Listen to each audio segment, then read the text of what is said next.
This is my papa. He will introduce something. I'm teaching them how to live here, what are the costs of living in Dubai. It's okay. This is my baby, Aliana. Say hi. Hi. Bye. Bye-bye. Good day mga kaberos. This is RJ and welcome back to my YouTube channel. It's been months. I think 4 to 6 months ago ang last na nag-upload tayo ng video dito sa ating YouTube channel. Mga kaberos, I hope everything is well sa inyo. And kung kami ang tatanungin nyo, maayos naman kami dito sa Dubai and kasama ko na ngayon yung aking family. Medyo naging busy lang tayo lately sa ating work and syempre sa life dito sa Dubai. Lalo na ngayon na kasama na natin yung family natin. Nandun pa rin tayo sa adjustment period. Sa mga hindi nga po pala nakakilala sa akin, I am RJ or you can call me Kuya RJ. Isang Pinoy nurse or expat OFW na nagwo-work and naninirahan dito sa Dubai. So before yung mga contents natin ay more on travels, mukbangs, and life in the Philippines. Tapos nung pandemic, yung mga naging uploads natin and ay more on bike rides. And ngayon naman yung mga may i-share natin na contents and sa mga recent video uploads natin ay more on life dito sa Dubai. So sa mga kababayan natin na nangangarap na pumunta dito sa Dubai or yung mga pending applications na, I think this video is right for you. So back to our topic, as you can see sa title ng ating video, ang pag-uusapan natin ngayon ay cost of living dito sa Dubai.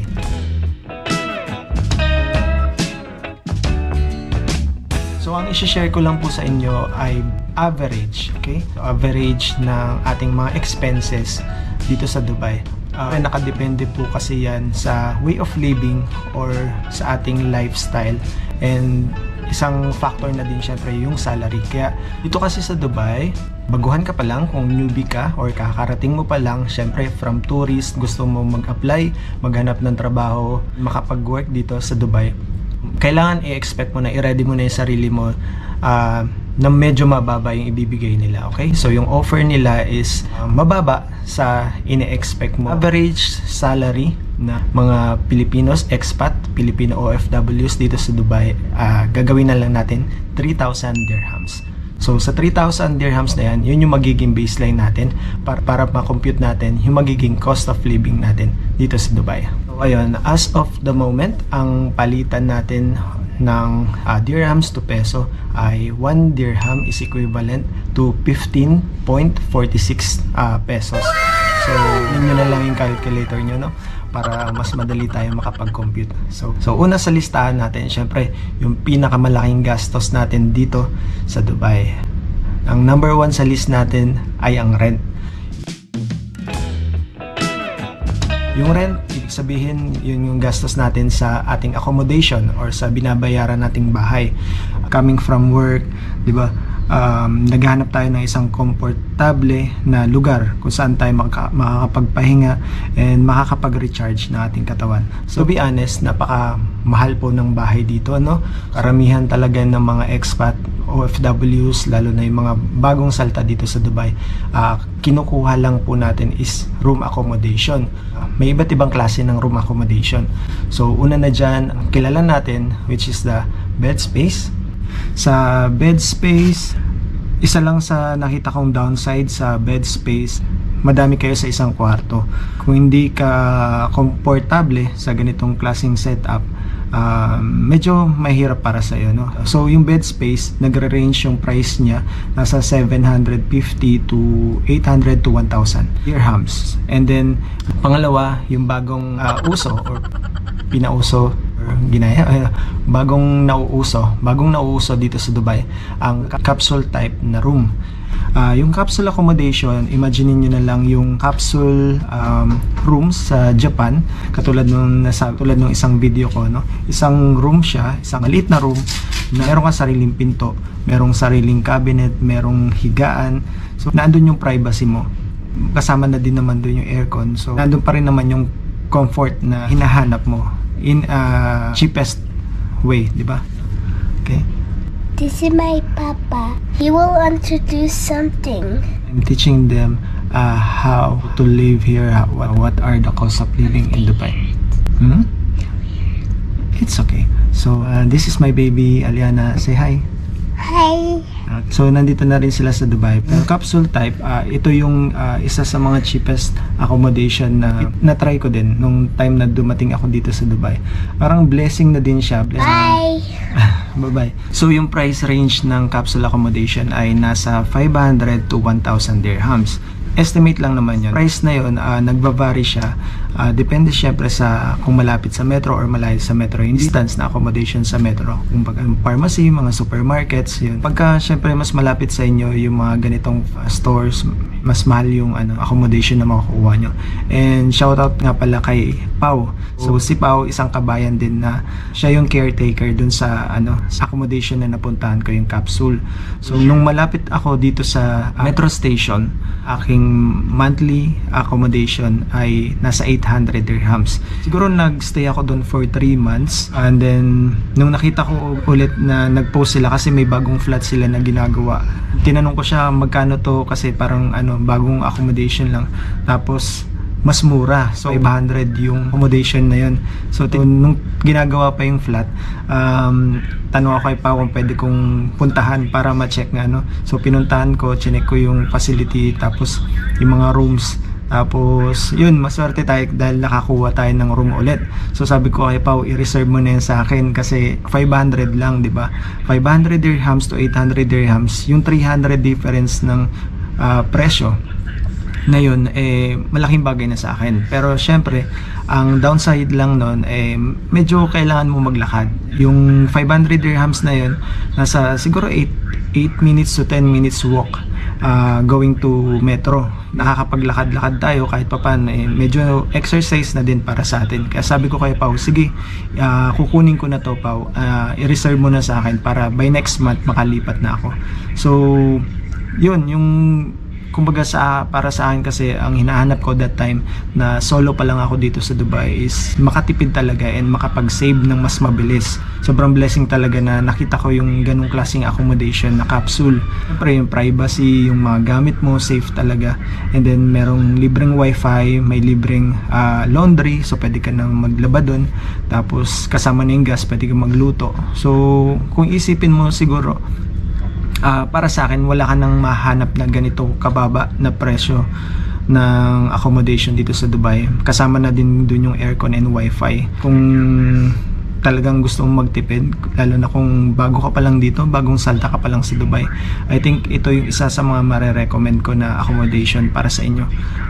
Sabi ko nga dati kay Pao, para sa akin, hindi ko pa kailangan ng malaking room or malaking accommodation kasi solo pa lang naman ako. Wala naman akong mga gamit that time. Wala pa naman yung family ko. So sabi ko sa kanya, parang tutulugan ko lang din naman, di ba? Para mas makaipon ako, kinuha ko yung capsule na mas mababa yung presyo. Medyo malayo sa metro, para sa akin okay na yun. In-adjust ko na lang talaga yung time ko na kapag prepare na mas maaga. And third is yung tinatawag natin partition.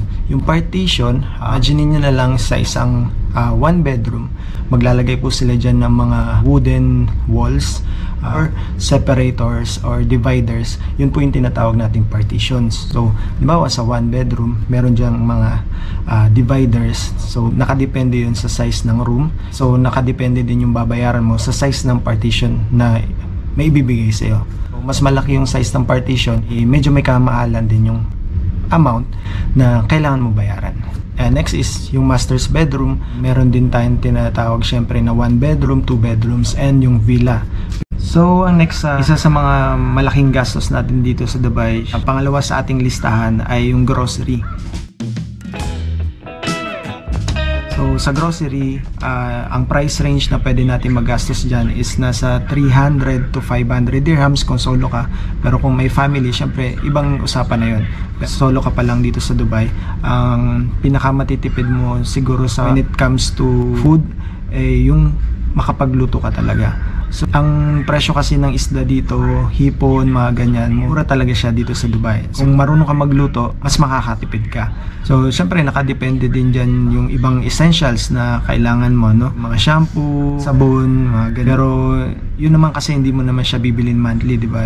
Dito sa Dubai, malalaki yung yung mga shampoo dito, tapos mura lang din yung mga presyo. Kaya kalimitan nga dito sa Dubai nagkakaroon ng mga sale, and yung mga kabayan natin, yun yung mga ginagawa, yung mga inaabangan nakakapagpadala sila sa Pilipinas. Pangatlo sa aking listahan ay yung ating load or postpaid plan. Ito actually optional lang siya, no? So pwede natin tanggalin, pwede nating di isama sa ating budget. Katulad nga na nasabi ko sa inyo, no? Sa accommodation, usually may wifi talaga yan. Lahat halos na nag-offer na accommodation dito, kasama na talaga yung wifi. Kumbaga, in case of emergency, meron kang at least pantawag. Kung bagong salta ka dito sa Dubai and naghanap ka pa lang ng work and wala kang landline, isa ito sa mga best way, easiest way para makapaghanap ng trabaho. Ang pinakamababang load na pwede mong bili dito sa Dubai for 35 dirhams na good for 1 month na yun. May mga postpaid plans naman, actually wala akong masyadong idea dito. Until now, hindi pa rin talaga ako kumukuha ng postpaid plan. Lumang cellphone pa din yung gamit ko, no? Pero yun nga, yung price range nito siguro nasa 120 pataas. Depende na din kung may kasamang cellphone yung inyong postpaid plan. And then number 4 sa ating cost of living dito sa Dubai is yung ating transportation. Yung transportation, katulad din sa Pilipinas, meron din tayong taxi dito, meron tayong metro or yung Abra or yung bangka, meron ding bus, tram. Okay, yung pinakamadalas na ginagamit na mode of transportation dito ay yung taxi, bus, and metro. So pagdating mo dito, kung baguhan ka pa lang dito sa Dubai, ito yung dapat na meron ka, NOL card. Kailangan mong kumuha ng NOL card, mode of transportation mo, para makapunta ka dun sa mga companies na gusto pong applyan na mas makakatipid ka. Kasi kung magta-taxi ka, sobrang mahal na nga abutin ng pamasahe.